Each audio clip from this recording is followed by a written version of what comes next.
आराध्य देव के श्री चरणों में सत सत नमन। मैं अभिनंदन गादिया सूरत से जैन हिंदी ऑडियो बुक में आपका स्वागत करता हूं। अगर आप इस चैनल पर नए हैं तो इसे सब्सक्राइब कर दीजिए और बेल आइकन प्रेस कर दीजिए, जिससे चैनल के नोटिफिकेशन आपको रेगुलर मिलते रहे।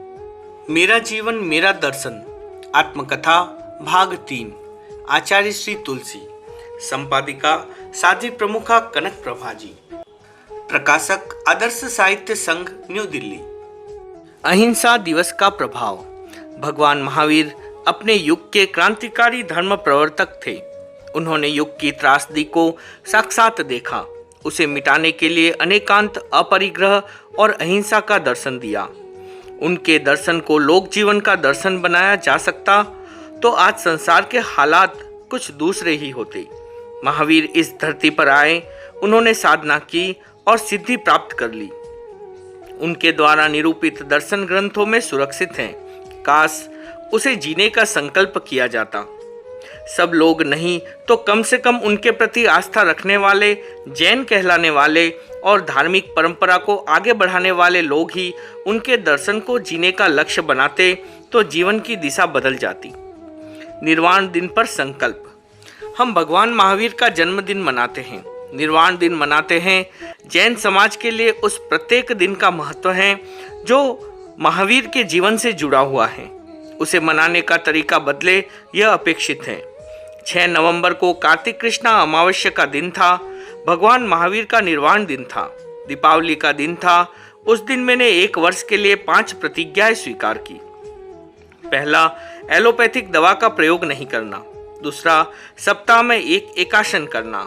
तीसरा, प्रतिदिन आत्मलोचन करना। चौथा, 10,000 पद परिमाण नए साहित्य का स्वाध्याय करना। पांचवा, किसी प्रसंग में आवेश आ जाए तो दीर्घ श्वास का प्रयोग कर उसे अविलंब शांत कर देना। कार्तिक शुक्ला द्वितीया 5 नवंबर को मेरा जन्मदिन था। कुछ लोगों ने जन्मदिन मनाने का आग्रह किया। उससे पहले जन्मदिन मनाने की परंपरा नहीं थी। पूर्ववर्ती आचार्यों ने कभी अपना जन्मदिन नहीं मनाया, मैंने भी नहीं मनाया। पर जोधपुर के कुछ व्यक्तियों ने अपनी युक्तियों से मेरी सहमति प्राप्त कर ली। उस कार्यक्रम में एडवोकेट रंगरूपमल जी मेहता, डॉक्टर अमृतलाल जी बाफना, प्रोफेसर गणपत चंद्र भंडारी आदि अनेक व्यक्तियों ने अपने विचार व्यक्त किए। उन्होंने विरोधियों द्वारा किए जा रहे दुष्प्रचार की हेयता बताई और तेरापंथ के सिद्धांतों का महत्व उजागर किया। प्रोफेसर गणपत चंद्र ने कहा, आचार्य भिक्षु ने जिस सूक्ष्मता से अपनी मान्यताओं का प्रतिपादन किया है, उसे सही रूप में समझने का प्रयास ही नहीं हुआ। केवल ऊपर की बातों को पकड़कर आगे से आगे भ्रांतियां फैलाई जा रही हैं। इस बात को मैं एक प्रतीक के माध्यम से बताना चाहता हूँ। लोमड़ी अखरोट के वृक्ष के नीचे बैठी थी। उसे झपकी आ गई। अचानक हवा के झोंके से एक अखरोट गिरा। लोमड़ी हड़बड़ा गई। उसे लगा कि आकाश टूटकर उस पर गिर पड़ा है। वह भागी। रास्ते में उसे कई वन्य पशु मिले। उन्होंने लोमड़ी को बेतहाशा दौड़ते देख दौड़ने का कारण पूछा। लोमड़ी ने सबको एक ही उत्तर दिया कि आकाश टूट पड़ा है। किसी पशु ने लोमड़ी के कथन पर संदेह नहीं किया। आकाश टूटने की बात सुन वे भी लोमड़ी के साथ दौड़ने लगे। विरोधी लोगों ने तेरापंथ के सिद्धांतों को पूर्वाग्रह से मुक्त होकर समझा ही नहीं। किसी ने कह दिया कि तेरापंथी दान दया में पाप मानते हैं और आकाश टूट पड़ा। दान दया के स्वरूप को सही ढंग से समझा जाता तो अर्थहीन भ्रांतियों को उगने के लिए जमीन नहीं मिलती। मैंने अपने प्रवचन में कहा, आज मैं अपने जीवन के 40वें वर्ष में प्रवेश कर रहा हूँ। विगत 39 वर्षों में जो काम नहीं हुआ वह अगले वर्ष में हो, ऐसा मेरा लक्ष्य है। विरोध का जहाँ तक सवाल है, उससे मेरे मन में किसी प्रकार की घबराहट नहीं है। विरोधी वातावरण में संतुलन रखने की शिक्षा मुझे पूज्य कालूगणी से मिली हुई है। गुरुदेव अपनी मालवा की यात्रा में रतलाम पधारे। विरोधी लोगों ने भयंकर विरोध किया, पैम्पलेट छपवाकर वितरित किए, मौखिक रूप में भी आक्षेप किए। गुरुदेव पूरी शांति के साथ अपना काम करते रहे। तीसरे दिन 3 पंडित आए। गुरुदेव ने विलंब से आने का कारण पूछा। वे बोले, हमने आपके विरोधी लोगों से कुछ बातें सुनी थी। उन्होंने विरोध में प्रकाशित साहित्य भी हमें दिया। हमारा चिंतन था कि आप उसका प्रतिकार करेंगे। जहां एक ही धर्म के दो वर्गों की लड़ाई हो, वहां जाने से क्या मिलेगा, यह प्रश्न चिन्ह भी हमारे सामने था। आप आए, प्रथम प्रवचन में आपने विरोध का कोई प्रतिकार नहीं किया। यह सूचना हमें कुछ लोगों से मिली। कल भी आपने कुछ नहीं कहा तो हमारे मन में आपसे मिलने की उत्कंठा जागी। फिर भी हमने थोड़ी प्रतीक्षा की।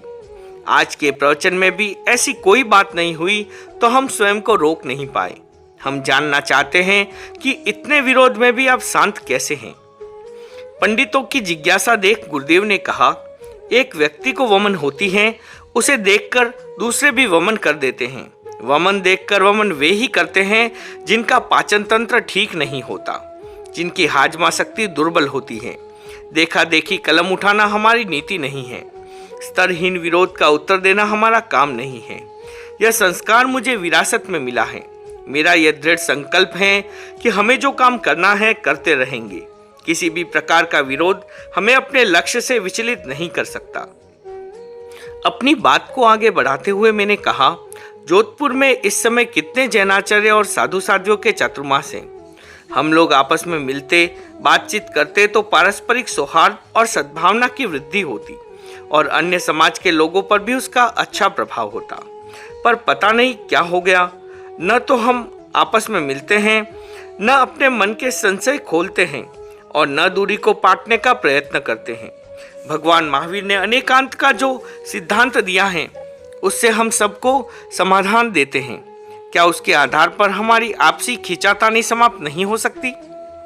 जाटावास में 9 नवंबर को मध्याह्न में हमने मोती चौक से जाटावास के लिए प्रस्थान किया। वहाँ संपतमल जी भंडारी के मकान में साध्वियों का प्रवास था। वे हमारे पुराने सयातर थे। उनकी इच्छा थी कि हमारा चातुर्मासिक प्रवास उन्हीं के मकान में हो, किंतु प्रवचन के लिए उपयुक्त स्थान के अभाव में मैंने मोती चौक में केवल राज जी सिंघी के मकान में रहने का निर्णय लिया।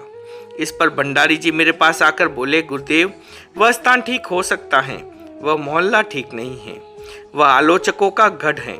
वहाँ रहने वाले कुछ लोग बहुत छिछले स्तर की आलोचना करते हैं। इसी कारण लोग इस मोहल्ले को आलोचकों का गढ़ कहते हैं।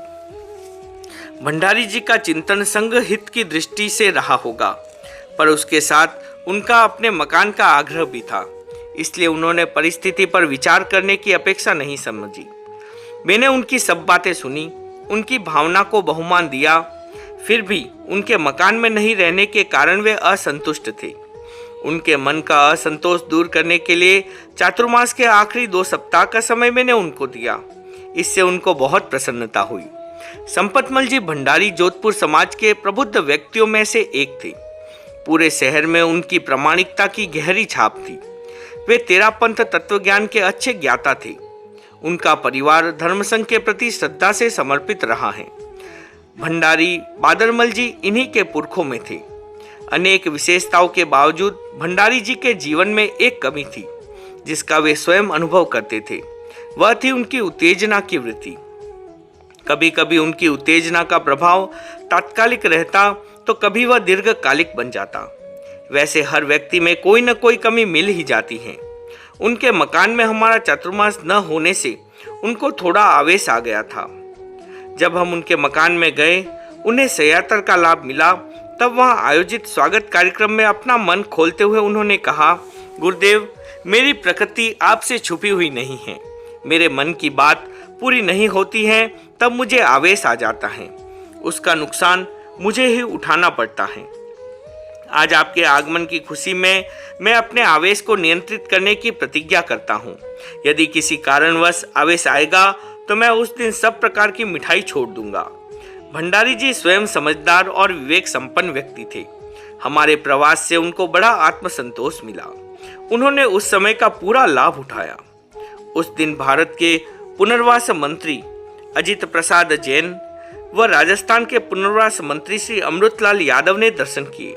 हिंसा, अहिंसा, धर्म की व्यापकता, संकीर्णता और जैन धर्म में जातिवाद आदि विषयों पर गंभीर चर्चा हुई। चर्चा के बीच श्री अजित प्रसाद जी बोले, आचार्य जी, दिल्ली में काफी लोग आप में दिलचस्पी रखते हैं। वे आपकी सराहना करते हैं। मैंने कहा, सराहना के लिए सराहना करने का कोई विशेष महत्व नहीं होता। इस पर वे बोले, आचार्य जी, आपके सामने कोई बात औपचारिक हो सकती है, पर मैंने आपके परोक्ष में ऐसी चर्चा सुनी है। लगता है आपके दिल्ली प्रवास का लोगों पर अब भी प्रभाव है। 12 नवंबर को जेटीसी टीचर्स ट्रेनिंग कॉलेज के अधिकारियों की प्रार्थना पर हम वहां गए। वहां प्रशिक्षण प्राप्त करने वाले शिक्षकों के बीच प्रवचन हुआ। शिक्षा के क्षेत्र में नीति और चरित्र के संबंध में अच्छे ढंग से विचार विमर्श हुआ। 15 नवंबर को अहिंसा दिवस का आयोजन था। अनुव्रत के कार्यक्रम को अधिक व्यापक बनाने की दृष्टि से वर्ष में एक अहिंसा दिवस मनाने का उपक्रम चल रहा था। पूरे देश में आयोजित होने वाले उस दिन के उपलक्ष्य में कई अनुव्रत समितियों ने अच्छा प्रचार प्रसार किया था। जोधपुर में अहिंसा दिवस पर हजारों उपवास हुए। उस दिन हिंसा से उपरत रहने की विशेष प्रेरणा दी गई। अहिंसा दिवस केवल जैन समाज तक सीमित न रहे, इस दृष्टि से चिंतन किया गया कि वहां बूचड़खानों व मांस की दुकानों को बंद करने का प्रयास किया जाए। इस चिंतन की क्रियान्विति के लिए समाज के कुछ प्रबुद्ध और प्रतिष्ठित श्रावक बूचड़खाने के प्रमुख बधिकों से मिले। बधिकों ने उनके आगमन का कारण पूछा तो श्रावकों ने कहा, जोधपुर में हमारे गुरुजी आए हैं। वे अहिंसक जैन साधु हैं। उनकी भावना है कि अहिंसा दिवस के कार्यक्रम में आप भी संभागी बने।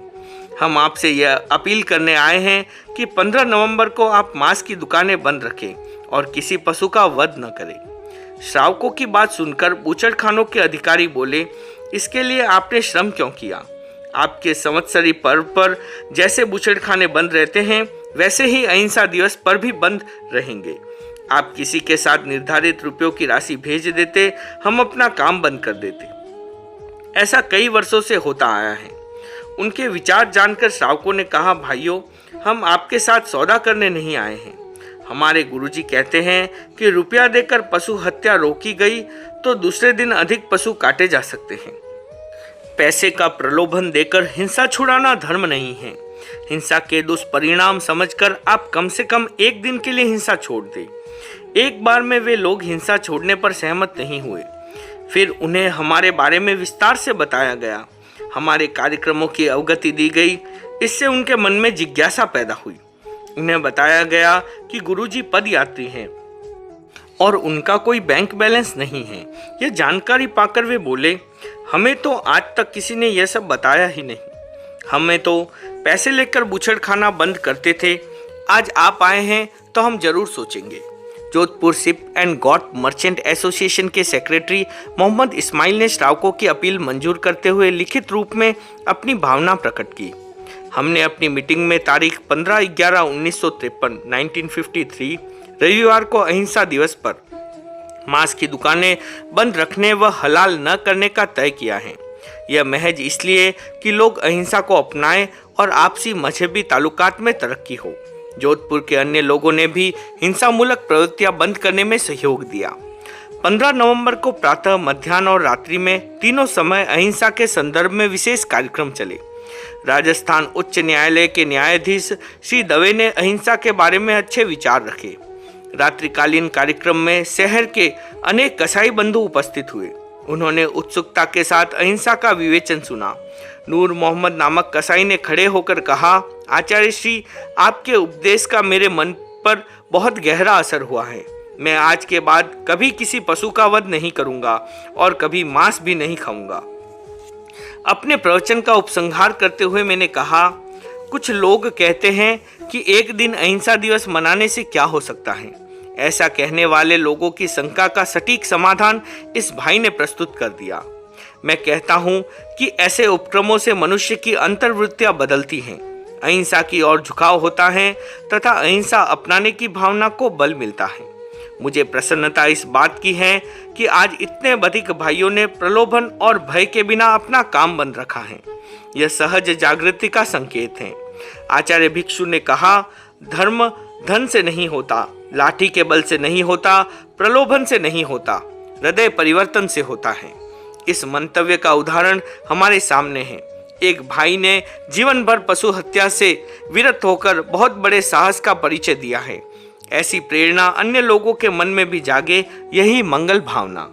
जोधपुर से राणावास 20 नवंबर 1953 1953 का दिन जोधपुर वासियों के लिए उल्लास और विषाद का मिला जुला दिन था। उन्हें 4 महीनों तक निरंतर आध्यात्मिक पाथेय मिला, इसलिए वे उल्लासित थे। दीर्घ काल से प्राप्त होने वाली पाथेय की धारा वहां से आगे बढ़ जाएगी, यह चिंता उनके मन में विषाद भर रही थी। उल्लास और विषाद के उन क्षणों में विदाई समारोह का कार्यक्रम आयोजित था। जोधपुर डिवीजन के कमिश्नर श्री दौलत सिंह जी, राजस्थान प्रांतीय कांग्रेस कमेटी के अध्यक्ष श्री गोकुल भाई भट्ट, राजस्थान विश्वविद्यालय में दर्शन विभाग के professor doctor P T. Raju, Marwar chamber of commerce के अध्यक्ष श्री मदन गोपाल जी काबरा आदि अनेक व्यक्तियों ने अपने विचार प्रकट किए। लोक चेतना को जगाने में धर्म और अध्यात्म की भूमिका को महत्वपूर्ण बताते हुए उन्होंने समय समय पर जोधपुर आते रहने का अनुरोध किया। संतों के लिए स्वागत और विदाई की घटना नहीं होती, इसलिए उनके मन पर इसका कोई प्रभाव भी नहीं होता।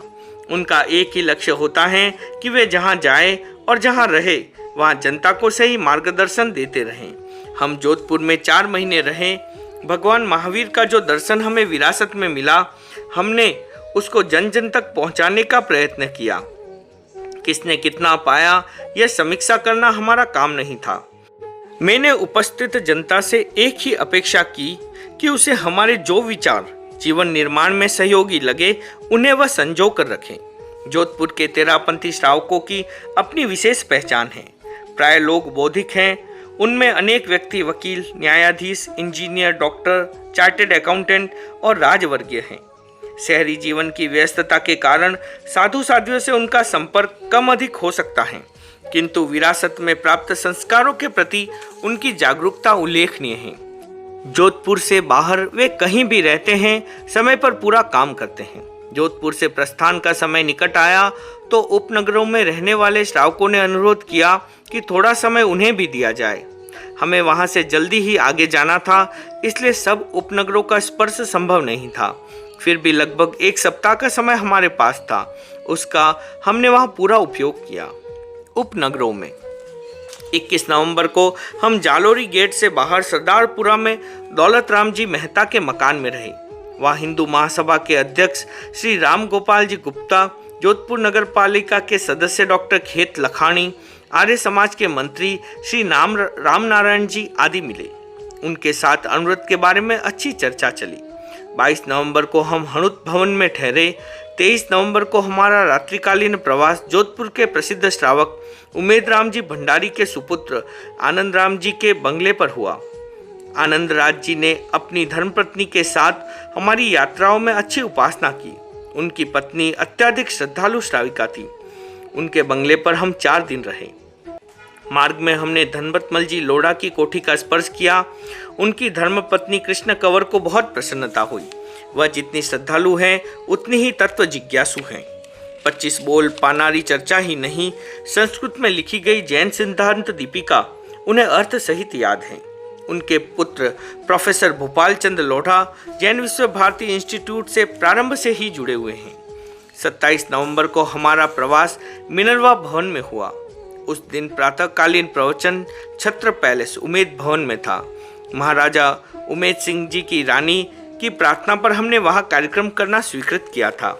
राज परिवार के प्राय सभी लोगों ने प्रवचन सुना। प्रवचन पूरा होने के बाद माजी साहिबा ने अपने पौत्र गत सिंह जी को एक भारी भरकम लिफाफा देकर भेजा। लिफाफा लेकर वे हमारे पास आए। मैंने सोचा कोई पुस्तिका या कागजात होंगे। लिफाफा बंद नहीं था।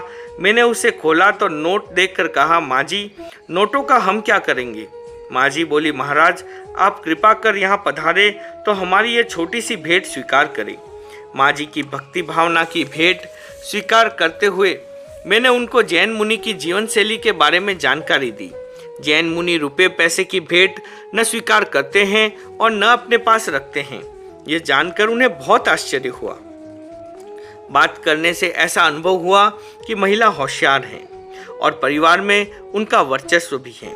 छत्र पैलेस का निरीक्षण करते समय उस समय के राजाओं का भौतिक वैभव आंखों के सामने आ गया। एक दृष्टि से वे स्वर्गीय सुखों का भोग करते थे। राजाओं की एक नज़र के पीछे लाखों को रोटी मिल जाती और उनकी नाराजगी में अच्छे अच्छे लोगों की नौकरी चली जाती। आज राजे रजवाड़े उस स्थिति में नहीं रह पाए हैं, फिर भी यत्र तत्र उनका पारंपरिक प्रभाव दृष्टिगोचर होता है। 28 नवंबर को मोहनपुरा स्थित जबरमल जी भंडारी के मकान में प्रवास था। जोधपुर के प्रसिद्ध श्रावक बादरमल जी भंडारी के परिवार में जन्म लेने से उनको संघीय संस्कार विरासत में प्राप्त थे। वे तत्वज्ञ और धर्मसंघ के जिम्मेदार व्यक्ति थे। समाज की प्रथम और प्रमुख संस्था तेरापंथी महासभा के वे अध्यक्ष रह चुके थे। जोधपुर में प्रवास करने वाले साधु साध्वियों की वे पूरी उपासना करते। उन्हें सैद्धांतिक ग्रंथों का स्वाध्याय कराने में इनका बड़ा योग रहता। इतनी विशेषताओं के बावजूद वे उपसम भाव का पूरा विकास नहीं कर पाए। कभी कभी वे उत्तेजित हो जाते थे। उनकी उत्तेजना टिकाऊ नहीं रहती। फिर भी यह एक दुर्बलता नहीं होती तो उनकी गंभीरता और अधिक प्रखर बन जाती। आखिरी समय में उन्होंने अपने जीवन की दिशा बदल दी। तपस्या और खाद्य संयम के विशेष प्रयोगों के द्वारा वे सलक्ष्य समाधि मरण की तैयारी में लग गए। ऐसे पाप भीरु और जागरूक श्रावक जबरमल जी ने अपने पूरे परिवार को सही संस्कारों में ढालने में सफलता प्राप्त की। तेरापंथ समाज के वरिष्ठ श्रावक वृद्धिचंद जी गोठी, छौगमल जी चोपड़ा आदि के साथ जबरमल जी के बहुत गहरे संबंध थे। जोधपुर में दीक्षा का प्रसंग था। उन वर्षों में दीक्षा का प्रसंग उपस्थित होते ही विरोध के स्फुलिंग उछलने लगते थे। जोधपुर के दीक्षा महोत्सव को लेकर समाज के ही कुछ युवक विरोध में खड़े हो गए। उन्होंने कुछ गुमनाम पर्चे प्रकाशित कर बांटे। वृद्धिचंद जी, छौगमल जी, जबरमल जी आदि श्रावकों को वह बात बहुत अनुचित लगी। उन्होंने समाज की विशेष सभा बुलाई। वृद्धिचंद जी गोठी बोलने के लिए खड़े हुए। उन्होंने कहा, व्यक्ति जिस डाल पर बैठता है उसी को काटने का प्रयत्न करता है, यह कहाँ की बुद्धिमत्ता है। धर्मसंघ के विरोध में गुमनाम आलोचना करने वाला यह कौन है? तेरापंथी कहलाने वाला कोई असली बाप का बेटा है तो सामने क्यों नहीं आता? गोठी जी ने बहुत कड़ी बात कह दी। उसे सुनकर संबंधित व्यक्ति अवश्य ही तिलमिला उठे होंगे, पर सामने आने का साहस नहीं कर सके। उसके बाद पर्चेबाजी बंद हो गई। 29 नवंबर को मोहनपुरा जोधपुर से विहार हुआ। बनाड़, डांगियावास, पिपाड़, सिलारी आदि गांवों का स्पर्श करते हुए हम बिलाड़ा पहुंचे। वहां हम दीवान जी की बडेर में ठहरे। जाति से वे सिरबी जाट थे। वे वहां के जागीरदार नहीं थे, फिर भी गांव में उनका बहुत सम्मान था। वहां एक किंवदंती प्रचलित है। मारवाड़ में 2.5 घर थे। इन 2.5 घरों में एक घर था रीवा के सेठ का, एक था बिलाड़ा के दीवान जी का और आधे में जोधपुर दरबार का समावेश होता था। हम बिलाड़ा गए। उस समय दीवान जी की माताजी मौजूद थी। उन्होंने बहुत भक्ति की। वहां हमने बाणगंगा का विलक्षण दृश्य देखा। जमीन से पानी निकलता है और 8 प्रहर बहता रहता है। उस पानी में मछलियों की गति भी बहुत अच्छी थी। ब्यावर प्रवास। बिलाड़ा से खारिया, गरनी, निमाज होते हुए हम 12 दिसंबर को प्रातः ब्यावर पहुंचे। वहां स्वागत समारोह में उपस्थित होने के लिए अजमेर राज्य के मुख्यमंत्री श्री हरिभाऊ उपाध्याय अपनी धर्मपत्नी श्रीमती भागीरथी देवी के साथ आए थे। उस अवसर पर और भी अनेक विशिष्ट व्यक्ति मौजूद थे। उनमें अजमेर राज्य के शिक्षा व राजस्व मंत्री श्री ब्रजमोहन शर्मा, विधानसभा के अध्यक्ष श्री भागीरथ सिंह जी चौधरी, उपाध्यक्ष श्री उमेश चंद्र भार्गव, भारत सेवक समाज अजमेर शाखा के संचालक श्री बालकृष्ण गर्ग, सस्ता साहित्य मंडल के मंत्री Shri Matand, chamber of commerce के उपाध्यक्ष श्री विट्ठल भाई आदि नाम उल्लेखनीय हैं। अजमेर राज्य विधानसभा के अनेक एमएलए, व्यापारी, राज्य कर्मचारी, एडवोकेट आदि सभी वर्गों के लोग जिज्ञासा और उत्सुकता के साथ प्रवचन सुनने के लिए आए। अजमेर के मुख्यमंत्री श्री हरिभाऊ उपाध्याय ने अपने स्वागत भाषण में कहा, आचार्य जी, हमारा राज्य एक छोटा सा राज्य है। यूँ कहना चाहिए कि इस राज्य में 3 गांव के ठाकुर हैं। छोटे होने के कारण हम आपकी महान अनुकंपा के पात्र हैं। आपकी कृपा से छोटे भी बड़े बन जाते हैं। 20 दिसंबर को ब्यावर में अनुव्रत प्रेरणा दिवस का आयोजन था। उसमें अजमेर राज्य विधानसभा के स्पीकर, डिप्टी स्पीकर, साहित्यकार, पत्रकार एवं सार्वजनिक कार्यकर्ता अच्छी संख्या में उपस्थित थे। मैंने अपने प्रवचन में सामाजिक पृष्ठभूमि के साथ अनुव्रत दर्शन का विवेचन किया। अजमेर के तपे हुए गांधीवादी कार्यकर्ता श्री रामनारायण चौधरी ने अनुव्रत के बारे में बोलते हुए कहा गांधी जी के चले जाने के बाद मैं सोचा करता था कि उनका काम अब कौन करेंगे। आचार्य विनोबा भावे सामने आए, पर वे कार्य विशेष की सीमा में बंध गए। ऐसी स्थिति में देश को एक ऐसे आंदोलन की अपेक्षा थी जो आध्यात्मिक दृष्टिकोण से परिपूर्ण हो। अनुव्रत आंदोलन उस अपेक्षा की पूर्ति करने वाला रचनात्मक कार्यक्रम है। यह जानकर मुझे बहुत प्रसन्नता हुई। आचार्य तुलसी के बारे में मेरी यह कल्पना थी कि वे कोई बुजुर्ग व्यक्ति होंगे, पर आज उनके दर्शन पाकर मैंने अनुभव किया कि उनमें आध्यात्मिक ओज के साथ आयु का भी तेज है। अनुव्रत के बारे में आचार्य जी का प्रवचन सुनकर मैं इतना उत्साहित हुआ हूँ कि अपनी सेवाएं अनुव्रत को समर्पित करने के लिए विवश हो रहा हूँ। 30 दिसंबर को एक विशेष सभा में 2 विदेशी विद्वानों के वक्तव्य हुए। अमेरिका से डॉक्टर वॉल्टर एच मॉरर और बेल्जियम से डॉक्टर लूडो रोशर जैन दर्शन, संस्कृति एवं आचार परंपरा का अनुशीलन करने के लिए भारत में आए हुए थे। उन्होंने अपने वक्तव्य में जैन दर्शन के तत्वज्ञान की विशिष्टता के बारे में विस्तार से बताया। डॉक्टर वॉल्टर ने हमारे साथ हुए वार्तालाप का उल्लेख करते हुए कहा, जैन दर्शन सम्मत विश्व विज्ञान, खगोल, कर्मवाद, आश्रव, संवर, निर्जरा, लेस्या आदि के बारे में अनेक पुस्तकें पढ़कर मैं जो जानकारी नहीं पा सका वह यहाँ आकर पाई है। मैं अपनी ब्यावर यात्रा को बहुत सफल मानता हूँ। विक्रम संवत 2010 का मर्यादा महोत्सव राणावास करना निश्चित हो चुका था। जोधपुर से राणावास का सीधा रास्ता था। महोत्सव के बाद लंबी यात्रा की संभावना बन चुकी थी। उधर मेवाड़ का श्रावक समाज बेसब्री से मेरी प्रतीक्षा कर रहा था। मुझे आचार्य पद का दायित्व मेवाड़ में मिला था। यह बात विक्रम संवत 1993 की है। उसके बाद राजस्थान के थली प्रदेश में अधिक रहना हुआ। मेवाड़ के लोग समय समय पर प्रार्थना करते रहे। जोधपुर में उनकी प्रार्थना अत्यधिक बलवती हो गई। मुझे मेवाड़ जाने की स्वीकृति देनी पड़ी। मेवाड़ की व्यापक यात्रा के लिए वह समय अनुकूल नहीं था, इसलिए सीमावर्ती कुछ क्षेत्रों का स्पर्श करने की दृष्टि से हमने 8 जनवरी 1954 को ब्यावर से प्रस्थान किया। राज्य आवास जवाजा, सूरजपुरा, रावतमाला, तारागढ़ और जस्सा खेड़ा होते हुए हम 15 जनवरी को टाटगढ़ पहुंचे। छोटी सी यात्रा। टाटगढ़ में नगरवासियों द्वारा आयोजित कार्यक्रम में अजमेर राज्य के मुख्यमंत्री श्री हरिभाऊ उपाध्याय, राजस्थान के भूतपूर्व उद्योग मंत्री श्री भूरेलाल जी बया, अजमेर राज्य विधानसभा के सदस्य श्री जगन्नाथ जी शर्मा, टाटगढ़ ग्राम पंचायत के सरपंच सूबेदार मेजर हमीर सिंह जी आदि अनेक व्यक्ति उपस्थित थे। स्वागत समारोह के बाद आयोजित विचार परिषद में हरिभाऊ जी ने अपने विचार प्रकट किए। मैंने अपने प्रवचन में प्रासंगिक विषय का प्रतिपादन करने के लिए उस सभा में जाति, वर्ग, संप्रदाय और कौम की दीवारों को तोड़कर एकत्रित हुए जनसमूह को देखकर हुई प्रसन्नता को अभिव्यक्ति दी। 16 जनवरी को हम दुधालेश्वर महादेव पहुंचे। चारों ओर पहाड़ियां एवं जंगल से घिरा हुआ तीर्थ स्थल उस दिन जनसंकुल हो गया। आसपास के गांवों से तेरापंथी लोग तो वहां आए ही। निकटवर्ती बस्तियों में रहने वाले रावत, राजपूत भी अच्छी संख्या में उपस्थित थे। वहां के महंत जी लंबे अरसे से आग्रह कर रहे थे। उनकी बात रखने के लिए ही हमें दुधालेश्वर जाना पड़ा। एक दिन रात का वहां प्रवास कर दूसरे दिन हम पुनः टाटगढ़ आ गए। वहां 18 जनवरी को मध्याह्न में मगरा प्रदेश के हजारों ग्रामीण भाई बहनों की एक सभा को संबोधित करते हुए मैंने उनको मद्य, मांस, जुआ, धूम्रपान, मिलावट आदि दुष्प्रवृत्तियों को छोड़ने का आह्वान किया। सैकड़ों व्यक्तियों ने खड़े होकर दुर्व्यसन छोड़े तो वहां उपस्थित व्यक्तियों के मन आंदोलित हो गए। 23 जनवरी को टाटगढ़ से विहार कर काणा खेजड़ी, लसाणी, दौलतपुर होते हुए हम 25 जनवरी को देवगढ़ पहुंचे। वहां 4 दिन रहकर 28 जनवरी को प्रातः छापली गए और अपराह में दिवेर पहुंच गए। 31 जनवरी को दिवेर से प्रस्थान कर 4 फरवरी को मर्यादा महोत्सव के लिए हम राणावास पहुंचे।